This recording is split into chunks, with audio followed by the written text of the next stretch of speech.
What if the reason someone keeps falling behind isn't laziness at all, but fear of becoming someone they can't recognize? And what if one question could pull a person out of a collapse they secretly created? An alarm screamed in a dark dorm room. A hand slapped the snooze button. Once, twice, 3 times. Silence returned. Sunlight climbed higher. A lecture hall seat stayed empty. A professor called a name that wasn't answered.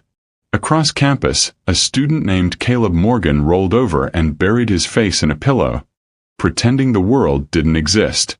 30 minutes later, he sat up suddenly. "I'll go next class," he muttered. "I'll catch up tonight."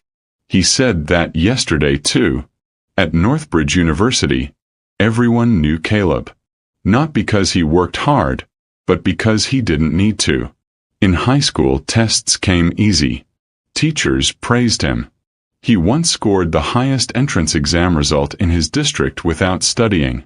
People called him gifted. He accepted that label and built his identity around it. In his first year of college, that identity carried him.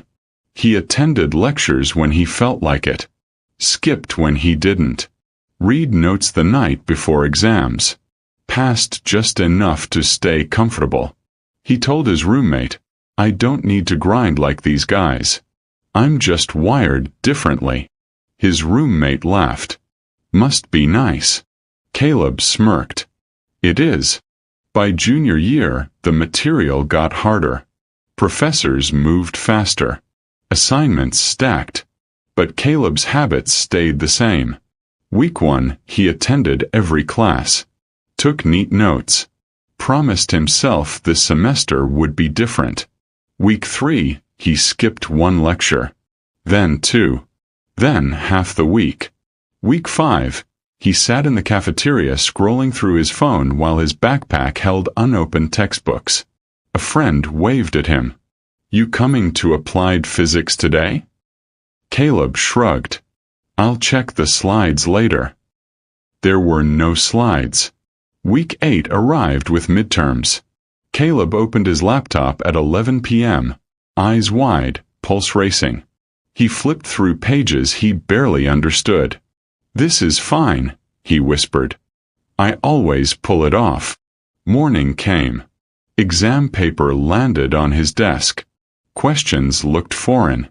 Time moved too fast. When he handed in the paper, he already knew. A red F appeared on the student portal 2 days later. He stared at the screen. "No. That's wrong." Another F arrived. Then another. An email followed. Academic probation notice. Continued performance may result in suspension. His chest tightened. He closed the laptop and lay back, staring at the ceiling. "I'll fix it next semester," he said to nobody. But next semester repeated the same pattern. Alarm. Snooze. Skipped classes. Late-night panic. Failed exams. Until one evening, his phone rang. "Caleb," his mother said. Her voice carried distance and worry. "Your uncle saw your grades online. Is everything all right?" Caleb swallowed. "Yeah, Mom. College is just tougher than expected." "Are you studying?" "Of course." Silence lingered. She didn't believe him, but she didn't push. "Your father works double shifts," she said softly. "We didn't cross oceans for you to give up." Caleb felt irritation rise. "I'm not giving up. I just need time." After the call ended, he tossed his phone aside. "They don't understand," he muttered. But deep down he knew something else. He didn't understand himself either. Rumors spread. Caleb used to be brilliant. Caleb wasted his potential. Caleb might drop out. He avoided friends. Walked campus with headphones in, eyes low, dodging conversations that might expose him. One rainy afternoon, after failing another exam, he rushed out of class. Before he reached the door, a voice stopped him. "Caleb." Stay for a moment. He froze. Dr. Alvarez stood at the front of the room, papers in hand, eyes sharp but calm. Caleb forced a smile. Is something wrong? He placed his exam on the desk. You tell me. Another F stared back at him. I guess I'm just not getting it, he said. Dr. Alvarez leaned forward. When you speak in class, your answers show understanding. But you're rarely here. And when you are, your mind is elsewhere. Caleb crossed his arms. Maybe I'm just not meant for this. He shook his head. You're avoiding effort, not difficulty. Caleb felt heat rise in his face. You don't know me. His voice softened. Then tell me who you are. Silence. He stepped closer. You built an identity around being naturally smart. If you try and fail, that identity breaks. So instead, you don't try. That way, you can always say, I could have done better if I wanted. His jaw tightened. He paused, then asked quietly, Who do you want to be?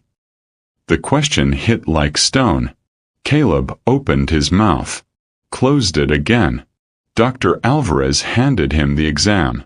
You don't need to answer now. But until you do, nothing changes.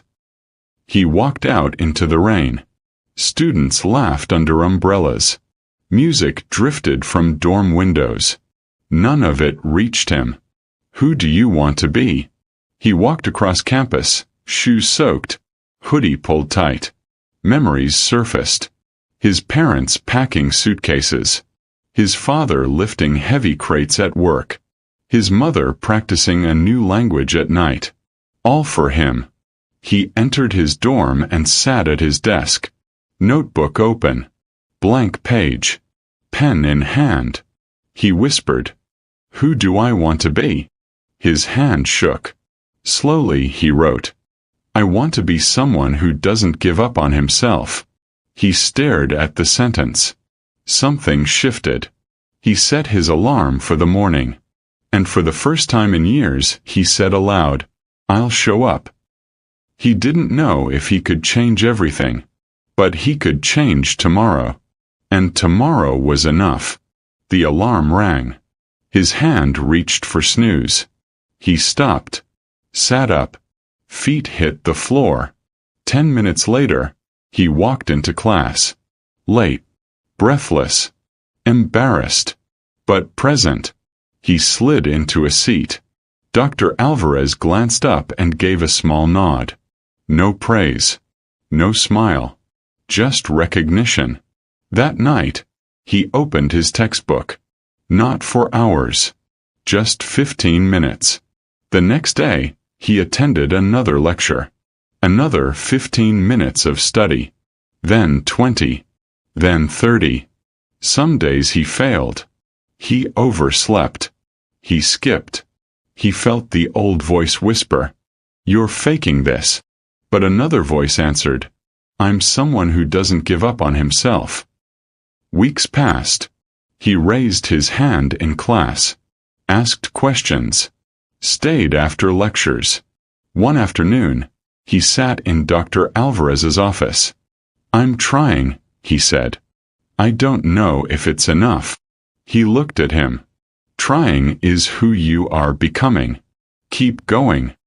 Final exams arrived.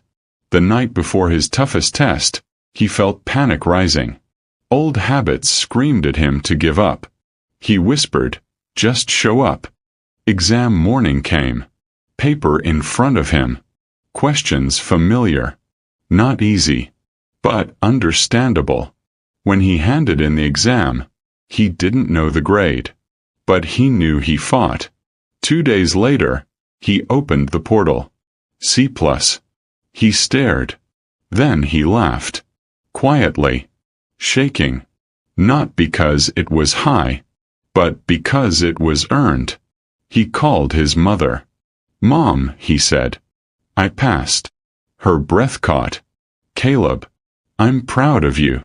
He closed his eyes. Me too. The next semester he kept going, attended classes, studied daily, failed smaller quizzes, corrected mistakes, kept showing up. His GPA climbed.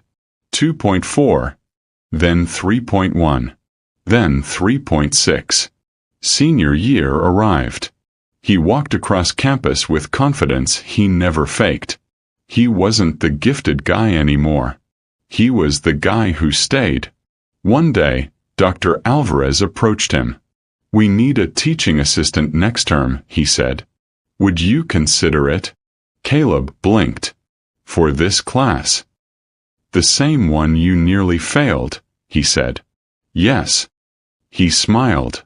"I'd be honored." Months later, he stood at the front of the classroom, explaining a concept to students who looked lost, tired, overwhelmed. He saw himself in them. After class, one student stayed behind. "I think I'm not cut out for this," the student said. Caleb paused, then asked quietly, "Who do you want to be?" The student blinked. Caleb smiled. "You don't have to answer now. But when you do, everything changes."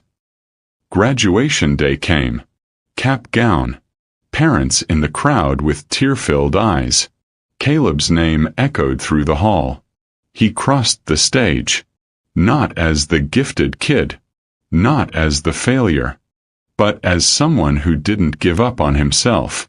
Later that evening, he stood alone outside the campus gates, looking back at the place that broke him and rebuilt him. He whispered, "Thank you." And now the question moves to you. Who do you want to be?